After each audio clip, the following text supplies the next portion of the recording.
Il est 8h36, notre invité ce matin, François Bayrou, bonjour. Bonjour. François Bayrou, est-ce qu'Emmanuel Macron a failli perdre l'élection présidentielle hier à Amiens?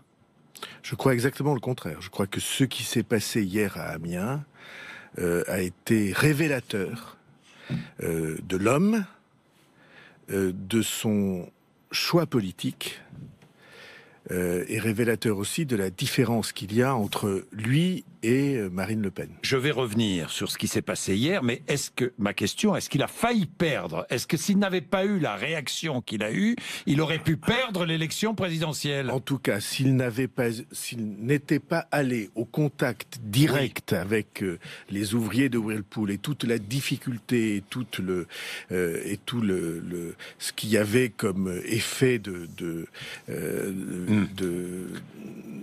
colère, s'il n'y était pas allé, ça aurait été très mauvais pour lui, bien sûr. Très mauvais pour lui. Et ce qui est formidable, c'est que il a affronté, il est allé au contact, il a refusé la démagogie. C'est une chose très importante. Les candidats en campagne habituellement, on se souvient de Florange, on se souvient, ils font des promesses. Ils disent, avec moi, vous verrez, tout sera facile. Et d'un coup de baguette magique, je réglerai les choses. Ce qui, évidemment, explique une grande partie des déceptions. Et lui, au contraire, a révélé qui il était. Courage, il y est allé, et c'était pas facile, vous vous souvenez. Deuxièmement, méthode, je dis la vérité. Les yeux dans les yeux. Qui m'interpelle aura une réponse.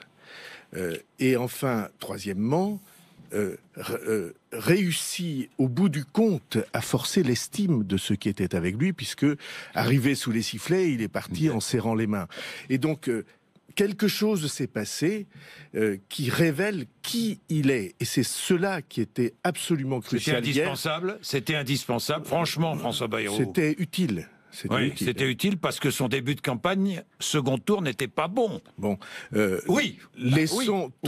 tournons la page. Non, tournons la page. Dimanche soir, il avait fêté une victoire d'étape. Ça arrive au Tour de France qu'on fête une victoire d'étape. Il avait son discours était un discours heureux d'avoir fait ce chemin incroyable entre nous, incroyable pour quelqu'un qui aura 40 ans cette année. Incroyable d'avoir fait ce chemin, d'être venu comme ça d'un mouvement créé, d'un élan créé, sans avoir auparavant franchi les étapes. Mais hier, on a vu qui il était. Et au passage, on a vu au fond ce qu'était Marine Le Pen aussi. Parce que Marine Le Pen, elle est venue faire des selfies. Elle est venue avec des militants, pas avec les ouvriers, elle les a pas rencontrés. Elle est restée 10 minutes. Et elle a fait des selfies et des sourires. Or, la campagne présidentielle, ce n'est pas ça. Et le contraste entre ces deux images, celui qui va au contact, qui approfondit, qui n'a pas peur, qui ne recule pas, et qui dit la vérité, avec en face, au fond, campagne électorale, communication. C'était ça, effet de surprise, communication, campagne électorale, je viens, cliquac une photo et je repars. Cet effet de contraste-là est profondément révélateur du choix que les Français ont devant eux. Bien, je vais revenir sur le cas Whirlpool, parce qu'à travers le cas Whirlpool, il y a effectivement le cas de toutes ces entreprises qui n'appartiennent pas à des Français, qui appartiennent à des étrangers, à des fonds de pension, et qui sont délocalisés ailleurs en Europe. Nous allons y revenir. Mais je voudrais quand même que nous attardions quelques secondes sur le mot de Jacques Attali, quand même. Une anecdote. L'affaire Whirlpool, c'est une anecdote. Il y a des gens qui vivent en dehors de la réalité, en dehors du réel, qui n'ont pas le contact avec le réel, qui voient le monde des hautes sphères. Et cette phrase-là, qui a été immédiatement recadrée, comme vous avez vu, par les proches de Macron. Mais cette phrase-là est une phrase tellement blessante pour les gens qui vivent sur le terrain des situations par milliers. Elle est plus que blessante, elle est humiliante. Elle est blessante, elle est humiliante, elle est honteuse. Voilà. Disons les choses comme elles sont, et c'est précisément de cela qu'il faut sortir. Ce qu'on a vu hier, c'est que le candidat le plus proche du réel, le plus enraciné dans le réel. Le réel, en c'est fait, quoi? c'est Alors Emmanuel justement, Macron. François Bayrou, le réel, c'est l'avenir des salariés de Whirlpool, le réel. Oui. Alors quel avenir leur assurer? La France est en concurrence déloyale dans cette aventure. Voilà une entreprise qui n'appartient pas, encore une fois, à un Français. Voilà une entreprise qui appartient à des fonds de pension américains. Les fonds de pension se disent, entre parenthèses, des dirigeants qui augmentent leurs dividendes de 10%. Absolument. Ils se disent, il y a plus d'argent à gagner. Il y a plus d'argent à gagner en Pologne, Exactement. à Lodz, où les salariés coûtent moins cher. C'est exactement ça. Alors qu'est-ce qu'on peut faire? Plusieurs questions. Premièrement, oui. Il y a plus d'une dizaine de repreneurs, je crois une quinzaine de repreneurs pour cette usine. Et donc, la responsabilité des pouvoirs publics est de faire que ce soit le repreneur socialement le plus avantageux et économiquement le plus solide qui obtienne la reprise de cette usine. Vous savez, des usines. Hier soir, un maire des Pyrénées-Atlantiques m'écrivait tu te souviens de cette usine qui chez nous a disparu avec 200 emplois, aujourd'hui il y en a 250. Parce que l'économie, c'est ça, c'est une succession de créations. Alors il y a des créations, puis après c'est vrai qu'il y a des disparitions d'entreprises, et puis il y a de nouveau des créations, et quelquefois les créations sont plus riches en emplois que ce qui disparaissait. Et tout l'effort que les pouvoirs publics d'aujourd'hui, de demain, devront faire, c'est cet effort pour que on ait des créations ou des reprises qui soient plus enrichissantes et plus fortes que ce qu'on avait auparavant. J'ai constamment défendu l'idée qu'il faudrait que les sites abandonnés soient de toute façon offerts à des reprises. Ce qui est systématiquement. Systématiquement. Ce qui est scandaleux, j'avais cité le cas d'une usine près de Pau qui était la seule en Europe à produire le produit chimique qu'elle produisait, l'acide acétique, et puis la seule. Elle a été rachetée par des concurrents américains. Ils ont pris l'engagement de ne toucher à rien pendant 4 ans, et à 4 ans et un jour, ils ont fermé pour reprendre pour eux les commandes de l'entreprise. Et ça, c'est anormal. Whirlpool a touché 40 millions d'euros du CICE. Est-ce que Whirlpool, si Whirlpool s'en va délocaliser à Lodz, doit rembourser ces 40 millions d'euros? Alors, le CICE, c'est l'équivalent de baisse de charges. Pour qu'on puisse avoir des créations d'emplois, vous savez que cette année, il y en a eu des créations, il y a eu beaucoup de disparitions, on a eu de très mauvais chiffres hier. Donc, première question, c'est suivre de la part des pouvoirs publics pour avoir des reprises de sites, des reprises d'usines, des reprises d'entreprises qui soient favorables en économie et en emploi. Et il y en a là, sur le site de Whirlpool, il y en a près de 15, je crois.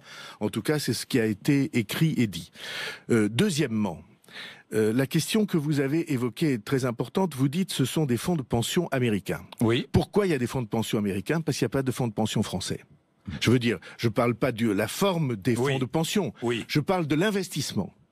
On a besoin d'avoir de l'investissement français en France aussi, de manière que la décision ne soit pas une décision prise ailleurs. Et c'est la raison pour laquelle le programme qu'Emmanuel Macron propose, c'est de favoriser l'investissement français.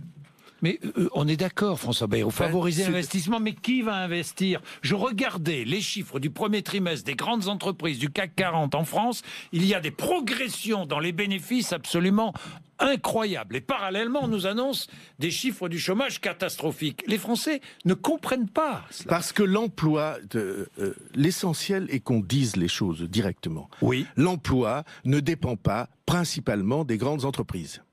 L'emploi dépend principalement des entreprises moyennes et petites. Donc il faut les aider à investir. Et les entreprises moyennes et petites n'ont pas les conditions de développement en France qu'elles trouvent ailleurs, notamment les conditions de transmission. Parce que la transmission des entreprises est en France gênée par un certain nombre de dispositifs fiscaux, comme vous le savez. Et donc c'est tout cela qu'il faut suivre, comme si j'osais employer une image, comme un jardinier suit la pousse de son jardin. C'est le travail des pouvoirs publics est d'aider à créer toutes les conditions pour que les choses aillent du mieux possible. pas pour prétendre interdire les licenciements, ça ne se fera jamais, pas pour prétendre dire tout ce qui est de l'extérieur n'entrera plus en France parce qu'on va le taxer. Taxer les produits sortant d'une usine délocalisée, c'est ce que propose Marine Le Pen. Eh bien, ceci a une signification extrêmement claire. Si nous interdisons aux produits de nos partenaires d'entrer chez nous, ils interdiront à nos produits de sortir pour aller chez eux. Et ce que nous sortons, ce que nous exportons, les Airbus, les voitures, l'agroalimentaire, c'est ce que nous faisons de mieux. Et donc cette proposition, qui est une proposition en réalité qui va amputer là où nous sommes les plus forts. Cette proposition est une proposition contre nous. Ça paraît comme ça facile. C'est le contraire. C'est une décision ou une orientation. Heureusement, elle ne sera pas mise en application. Si elle l'était, ça serait une catastrophe pour l'industrie française. Bien. Vous avez vu que politiquement, il y a une divergence, j'ai vu, entre Emmanuel Macron et vous, sur les législatives. Le nom des candidats en marche aux législatives. Est-ce qu'il faut annoncer les investitures entre les deux tours ou pas? Monsieur Bourdin. Oui. Oui. Je suis pas certain que ça soit... Voilà. Vous êtes, un journaliste avisé et attentif. Est-ce que vous croyez que c'est le moment? Je dis ça sans aucune polémique avec ceux qui, de bonne foi, soutiennent cette idée. Mais est-ce que vous croyez que c'est le moment, entre ces deux tours si cruciaux pour l'avenir du pays, d'aller entrer dans l'élection suivante comme si c'était gagné, comme si c'était joué? Que certains auprès d'Emmanuel Macron sont sur cette ligne-là. Eh bien, ce n'est pas ma préconisation. Bien, ce n'est pas votre préconisation. Jean-Luc Mélenchon, lui, ne se prononcera pas. Il ne dira pas ce qu'il fera le 7 mai. On sait qu'il ne votera pas Marine Le Pen, mais il ne dira pas s'il s'abstient ou s'il vote Emmanuel Macron. Est-ce irresponsable selon vous? S'abstenir, c'est voter Le Pen. S'abstenir ou voter blanc, c'est voter Le Pen. Parce que ça trace un signe égal entre Emmanuel Macron et Marine Le Pen. Et si Jean-Luc Mélenchon, avec toute son histoire, avec tout ce qu'il a dit sur ce sujet précisément par le passé, trace un signe égal entre le candidat du grand courant central et le candidat de l'extrême droite, alors, je vous assure, je peux me tromper, ça désespère des millions de Français. Jean-Luc Mélenchon... il y a beaucoup de ces électeurs qui disent « Nous, on ne veut pas choisir entre d'un côté la responsabilité, Jean-Jacques Bourdin, d'un leader politique, c'est, même face à ses électeurs, même face à ses amis, de dire la différence entre le pire et l'imparfait. Peut-être ces électeurs considèrent-ils que la position d'Emmanuel Macron... Je ne donnerai pas mon suffrage au MEDEF, je ne peux pas non plus le donner à la peste brune. Voilà ce que j'entends, voilà ce que je lis. Excusez-moi, si vous mettez sur le même plan, et je ne dis pas que vous le faites, je sais que ça n'est pas le cas, si vous mettez sur le même plan les entreprises françaises et l'extrême droite qu'il appelle la peste brune, alors où est votre jugement? Où est votre équilibre? Je veux bien qu'on considère, parce qu'on a des positions politiques, que il y a des imperfections dans le programme ou dans les choix politiques de Emmanuel Macron. Ce sont des imperfections. On peut avoir des débats après. Après, c'est la vie démocratique. Mais ça n'est pas la même chose. L'imperfection est le pire. Alors, or, l'extrême droite, c'est le pire. Moi, je veux pas employer des mots. Je veux pas employer des mots qui soient blessants. J'en ai suffisamment entendu sur mon propre compte. Mais je veux dire simplement que, comme citoyen, comme responsable, chacun d'entre nous doit voir la différence entre l'un et l'autre, entre des propositions qui sont catastrophiques pour l'avenir du pays en matière économique, etc., mais profondément, qui sont sur la discrimination, qui sont sur regarder les gens par leur origine, regarder les gens par leur religion, prétendre des folies. Par exemple, Madame Le Pen affirme que Emmanuel Macron est entre les mains de ceux qui sont pour le terrorisme islamique. Vous croyez que ça va, ça? De l'UOIF. Vous croyez que ça va? Vous croyez qu'on est dans un pays qui peut accepter des manipulations de cet ordre? Ça ressemble à Trump. Voilà, c'est exactement ça. C'est le choix de l'outrance et de l'excès, en pensant que la société en est arrivée à un point de faiblesse intellectuelle pour que l'outrance et l'excès amènent des voix. Et moi, j'ai trop... permettez-moi de dire cela. Le peuple dont on parle, on est un certain nombre, moi j'en suis, à y être né. Et à continuer à y vivre. J'habite toujours le village où je suis né. Et je sais ce qu'il est. Et je sais que ce peuple est estimable.